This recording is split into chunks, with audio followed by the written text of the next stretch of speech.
ലേവ്യരുടെ പുസ്തകം അധ്യായം 24. ദൈവദൂഷണത്തിന് ശിക്ഷ. ഇസ്രായേൽക്കാരിയിൽ ഈജിപ്തുകാരന് ജനിച്ച ഒരുവൻ ഇസ്രായേൽ ജനത്തിനിടയിൽ വന്ന് പാളയത്തിൽ വെച്ച് ഒരു ഇസ്രായേൽക്കാരനുമായി വഴക്കിട്ടു.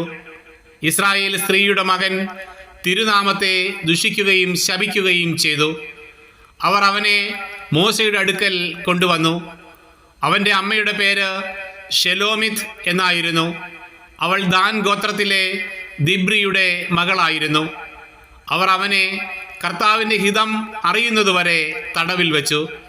കർത്താവ് മോശയോട് കൽപ്പിച്ചു, ശാപവാക്ക് പറഞ്ഞവനെ പാളയത്തിന് പുറത്തു കൊണ്ടുപോവുക.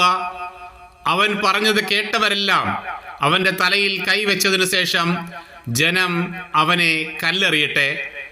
എന്നിട്ട് ഇസ്രായേൽ ജനത്തോട് പറയുക, ദൈവത്തെ ശപിക്കുന്നവൻ തൻ്റെ പാപം വഹിക്കണം.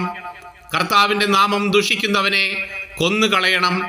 സമൂഹം മുഴുവനും അവനെ കല്ലെറിയണം.